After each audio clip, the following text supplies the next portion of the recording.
భద్రాచలము పుణ్యక్షేత్రము అంతా రామమయం. భక్తుడు భద్రుని కొండగా మార్చి కొలువై ఉన్న స్థలం.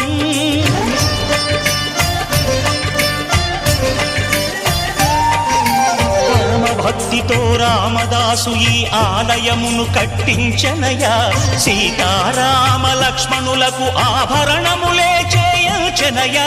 పంచవటిని ఆ జానకి రాముల పర్ణశాల అదిగో. సీతారాములు జలకములాడిన శేషతీర్థమదిగో. రామభక్తితో నదిగా మారిన శబరి ఇదేనయ్యా.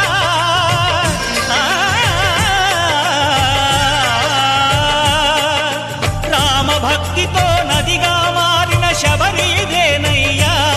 శ్రీరామ పాదములు నిత్యం కడిగే గోదావరి అయ్యా. ఈ క్షేత్రం తీర్థం దర్శించిన